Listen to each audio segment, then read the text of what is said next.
നമസ്കാരമുണ്ടേ. അപ്പോ ദൃശ്യം 3 എന്ന് പറയുന്ന സിനിമ കണ്ടു. ജീത്തു ജോസഫ് സംവിധാനം ചെയ്ത പടം. സിനിമ ഇറങ്ങിയ രണ്ടാമത്തെ ദിവസമാണ് കണ്ടത്. രാവിലെ 7:30ക്കുള്ള ഷോയ്ക്ക് ടിക്കറ്റ് കിട്ടി. തിരുവനന്തപുരത്തുള്ള എയറിക്സ് പ്ലസ് തിയേറ്ററിലെ ഓഡിയോ 1ലാണ് കണ്ടത്. പടം എങ്ങനെയുണ്ടെന്ന് കേട്ട് കഴിഞ്ഞാൽ ഒരു ഓക്കെ വാച്ച് ആയിട്ട് തന്നെയാണ് തോന്നിയത്. സെക്കൻഡ് ഹാഫ്, അതായത് ഈ പടത്തിന്റെ ഒരു സെക്കൻഡ് ഹാഫ് ആണ് എനിക്ക് ഇഷ്ടപ്പെട്ടത്. അത്യാവശ്യം നല്ല ത്രിൽ അടുപ്പിക്കുന്നുണ്ട്. കഥയിലൊന്ന് ഓണായി വരുന്നത് തന്നെ സെക്കൻഡ് ഹാഫ് തന്നെയാണ്. ഫസ്റ്റ് ഹാഫ് ഒരു പ്ലെയിൻ പ്ലസ് നല്ല രീതിയിൽ ബോർ അടുപ്പിക്കുന്നുണ്ടായിരുന്നു. ആദ്യത്തെ തുടക്കം ഒരു രസം ഉണ്ടായിരുന്നു. പിന്നെ അങ്ങോട്ട് ഒരു ബോർ അടുപ്പിച്ച് ഒരു നീട്ടി വലിക്കും പോലെ ഫീൽ ചെയ്തു. പിന്നെ ഇതിന്റെ ഇന്റർവെൽ അടുക്കുമ്പോൾ തന്നെ ഒരു ഇൻട്രസ്റ്റിംഗ് ആയിട്ട് വരുന്നുണ്ട്. പിന്നെ ഇന്റർവെല്ലൊക്കെ ആയപ്പോൾ ഒരു പഞ്ചിലാണ് നിർത്തിയത്. അത് കൊള്ളാമായിരുന്നു. അത് അടുത്തത് എന്താണെന്ന് അടുത്ത ഇനി എന്ത് നടക്കും എന്നുള്ളൊരു ത്വര കിട്ടുന്നുണ്ട്. പിന്നെ സെക്കൻഡ് ഹാഫിലോട്ട് വരുമ്പം ജിത്തു ജോസഫിന്റെ സ്ഥിരം പരിപാടി, ട്വിസ്റ്റ് കാര്യങ്ങൾ എല്ലാം ഉണ്ട്.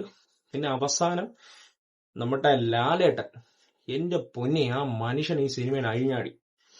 ഒരു രക്ഷയില്ല. ജോർജ് കുട്ടി എന്ന് പറയുന്ന ആ ഒരു ക്യാരക്ടറിന്റെ ഒരു ഇമോഷൻ ഇതില് പെർഫെക്റ്റ് ആയിട്ട് കാണിച്ചിട്ടുണ്ട്. വേറൊരു ജോർജ് കുട്ടിയെ നമുക്ക് ഇതിൽ കാണാൻ സാധിച്ചിട്ടുണ്ട്. അത് ലാലേട്ടൻ കിടുക്കിയിട്ടുണ്ടേ, ഒരു രക്ഷയില്ല. അത് ആ മനുഷ്യൻ നല്ല ഗംഭീരമായിട്ട് ചെയ്തിട്ടുണ്ട്. പിന്നെ ഒന്ന് രണ്ട് പുതിയ ക്യാരക്ടേഴ്സ് ഒക്കെ വരുന്നുണ്ട്. ഞാൻ എന്താണ് ആരാണെന്നും പറയുന്നില്ല. പിന്നെ ഒരു സസ്പെൻസ് ട്വിസ്റ്റുകളൊക്കെ അത്യാവശ്യം വർക്കാവുന്നുണ്ട്. എനിക്ക് അങ്ങനെ ഉണ്ടാക്കി അല്ലെങ്കിൽ ഇതിന് വേണ്ടി ട്വിസ്റ്റ് അങ്ങനെയൊന്നും എനിക്ക് ഫീൽ ചെയ്തില്ല. അത് പെർഫെക്റ്റ് ആയിട്ടാണ് എടുത്തു വെച്ചിട്ടുള്ളത്. സത്യം പറഞ്ഞാൽ ഇതൊരു പെർഫെക്റ്റ് എൻഡിങ് ആണ്.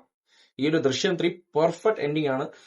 ഇനി ഇതിന്റെ മേളില് ഒരു ചെറിയൊരു ഹിന്റ് തരുന്നുണ്ട്. അത് ഇനി 4ലോട്ടാണോ എന്നൊരു ഡൗട്ടാണ്. എനിക്കറിയില്ല. അത് വേണ്ട എന്നാണ് എന്റെ ഒരു അഭിപ്രായം. കാരണം ഇത് ഇവിടെ വെച്ചങ്ങ് അവസാനിപ്പിക്കണം. കാരണം അത്യാവശ്യം നല്ല രീതിയിൽ കൊണ്ടാണ് ഈ ഒരു പടം അവസാനിപ്പിച്ചത്.